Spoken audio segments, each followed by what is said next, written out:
Joined by Joe Conneely after some fabulous tipping last weekend. Although overall it was a fairly tough card, and I think there were two outright winning favourites and one joint favourite. Joe, there's only one dog that's the centre of your universe at the moment, and it is Charms Cobb.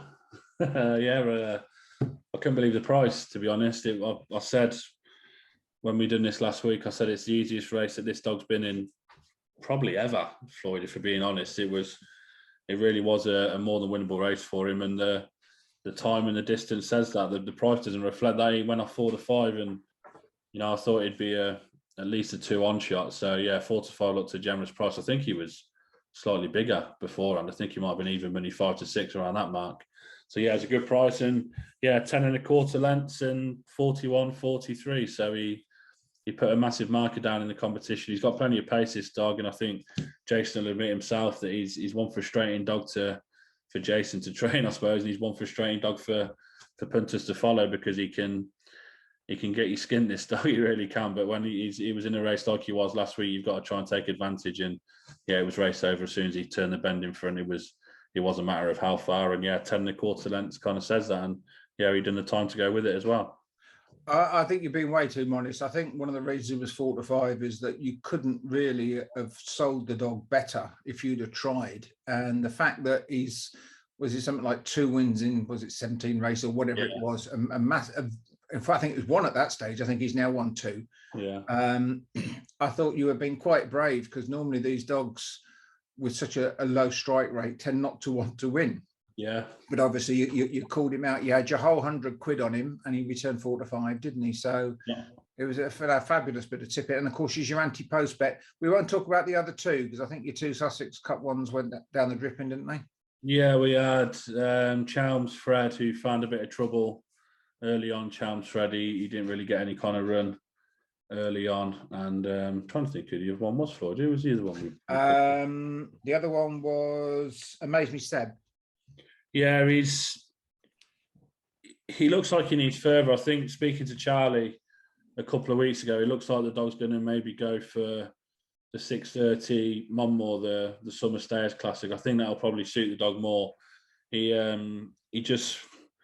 finds a little bit too much to do, and then he was in trap 3 last week, and that really wouldn't suit him. He really wants to be probably 4, 5, 6 really, and he's a slow away dog who stays on well, and it didn't quite happen for him. It was a good race. We've had 3 good qualifiers: Ballyback, Speed, Kilkenny, Santi, Sporting, Chile. So it wasn't a bad race at all. And he didn't get beat far in the end for qualifying. He got beat just over 2 lengths, but I'm finding plenty of trouble. So yeah, he's a fast dog. Amaze Me Seb. He might be one to follow going forward over a little bit further. I think the better this dog's in with, the faster he goes, because it allows dogs in front of him to maybe get away and then maybe cause them trouble themselves, and that allows him to work his way into a race against the better dogs where, like I said, it wasn't a bad race last week, but he finds himself maybe a little bit closer than he would be at times in with better dogs, and he kind of he does stay really strongly. So he's a fast dog. I think, yeah, Charlie mentioned the Summer Stayers Classic when I was speaking to Charlie a couple of weeks ago, and it looks tailor-made for the dog. It's the perfect trip for any dog who wants to step up to 6 bends from 4 bends. It's a fast trap Monmore, 6:30. Doesn't take too much getting, so I don't think he'll have any issue staying at 6:30 there. So yeah, he might be one to watch going forward over 6 bends. But yeah, weren't to be in the Sussex Cup, but we're still going strong in the Regency with Charms Cup. Definitely. So what have you picked out for this weekend? My nap, I haven't seen any prices yet, but my nap, I'm going to go £100 all in on Baguio's Champ this weekend. He runs in the 8:17. He's got Russian Sammy in 1, Lights Out in 2. We all know what Lights Out is. She's an aeroplane when she wants to be. I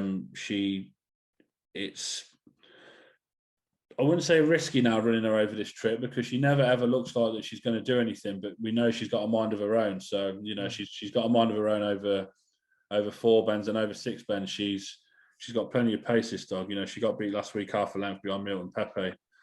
When he was majorly impressive, Milton Pepe. He looks a really nice dog. He's going to be a proper dog over the trip. He's in this race again. Samson Rocket in 4, Milton Pepe in 5, Sparta Dash in 6, who ran really well to qualify last week. Baguio's Champion 3. when this dog does it right, he's very fast. He could get off the front here if he takes a flyer. He wouldn't have too much to do if coming away to clear Russian Sammy and Lights Out on his inside, Samson Rocket on his outside, Milton Pepe, who is a massive player. Of course, he's a huge runner, Milton Pepe, and looks a proper dog over 6 bends. And Sparta Dasher will have it to do in this race. But we're going to go all in on Baguio's Champ. I think he's got a good draw from 3. I think he can come away, hopefully lead.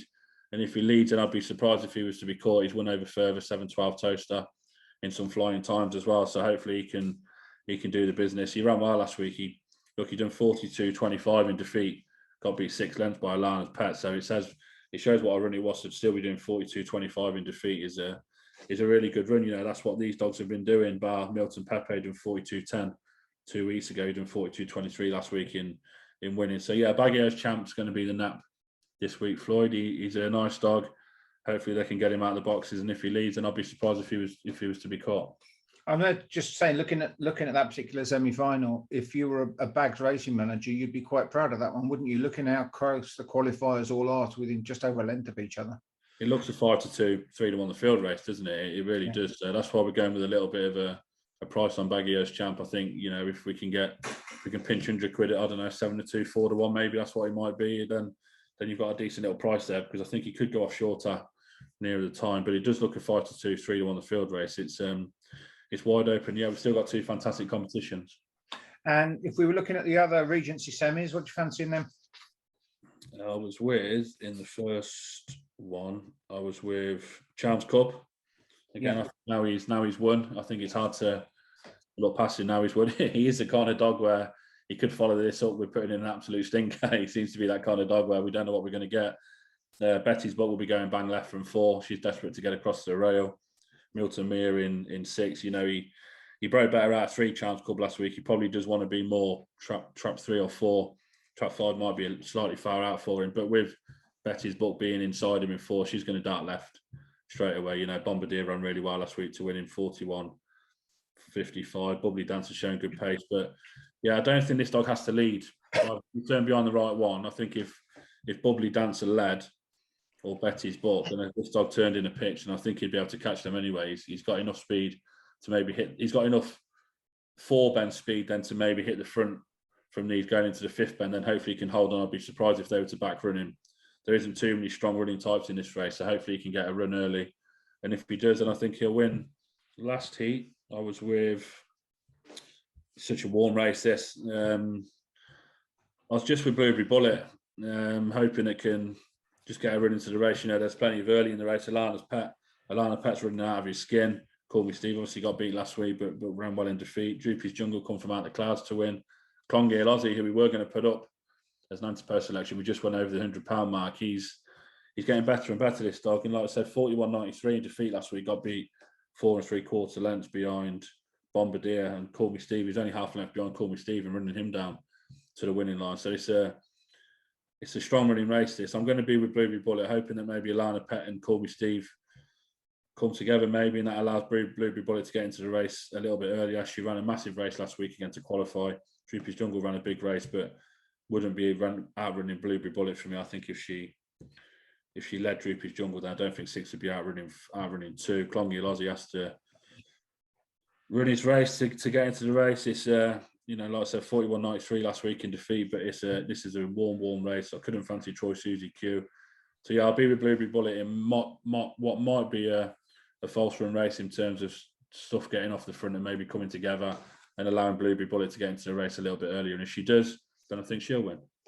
Yeah, she's practically like a professional finalist, that bitch, isn't she? She's an outstanding greyhound. Yeah, she's a fantastic bitch, and you know, she's really versatile in what she does as well. She can go 8 bends, she can go a stiff 6 bends.